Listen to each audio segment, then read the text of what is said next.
Hey everyone, Chris here. Hope you're doing well. So I've received a lot of requests to give my opinion on certain instruments, so I'm going to try and answer all of your questions in the upcoming days. If you would like me to analyze a specific instrument for you, just send me a private message on LiveDayTrade.com. So let our first currency pair be the AUDUSD.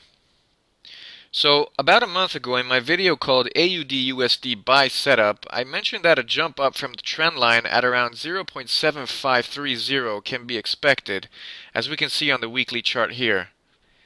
The Australian dollar was oversold, and the price dipped a bit below the yellow trend line, and found a low at 0.7498. From there we received a nicely increasing weekly candle. Our notion of buying worked out great, but I would modify the trend line a bit. So if I draw a trend line on the last two lows, then the third touching point will be at 0.7498. So let me redraw that like so. I'm planning on taking up further positions once the price breaks through the zone of 0.7750, right here. I would close the position if it would create a new low and it would start going downward once again. Our next currency pair is the NZDUSD. We took up a buy position at 0.6865, and I think we identified the buying zone correctly. I mentioned several times how much the NZD is undervalued and would perform well versus the USD, and this is what happened, but it actually took a month for the price to start going in our direction. This is nothing new. I mean, for many it's difficult to wait this out, but this is not a day trade. Besides, we usually take up two types of positions. The first is a speculative one that may bring a high yield where we use stop loss during trading. This is the less frequent one. And the other one is where we don't use stop loss nor leverage. This trade falls into the latter category. Maybe I'll do a training video in the future on how not to trade and how many things you'll find in related books or seminars aren't really worth much at all. So the NZDUSD has also started from the marked out buying zone and has given us a nice weekly candle. I would expect its movement until 0.7300. That's a pretty conservative target price, and I am monitoring the currency pair and want to take up an additional position in it if I see the signal.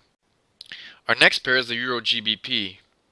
As I had mentioned, range trading is recommended on this pair. I marked 0.8750 as the buying point. It looks like this will also work after a small dip. However, at this point I would manage the risk. I wouldn't let the price drop again below 0.8700 under any circumstance. That would ignore the long position. By request of one of the traders, let's take a look at S&P 500. In my video entitled Beginning of the End, I shared some of my thoughts on stocks. Now you can see the monthly chart. I mean, what are your thoughts on this? It's increasing parabolically, right? Sure, this instrument is what made me my all-time biggest profit. Between 2009 and 2015, I was in it with countless positions, and taking a look now at the chart, I might have got out too early. But still, is this a buying point? Perhaps we can profit further due to the Trump tax plan, who knows, but it should still give us correction on the daily chart at least if we want to go long on it. Let's say about right here. It should fall to 25.90. I mean, perhaps many will disagree, but we'll trade again with S&P only if we take up a short position. Bitcoin. I received a question on whether I think Bitcoin will overtake gold's role. My short answer, I doubt it. As we know, gold is a palpable substance that has carried value with it for thousands of years. Gold is below $1,500 now, and Bitcoin may soon reach $20,000. I don't dispute that Bitcoin and other cryptocurrencies may start a process that changes the existing financial system. Okay, but what if something bad happens? War, no internet, perhaps no electricity even. So how can you pay with Bitcoin then? The EURUSD.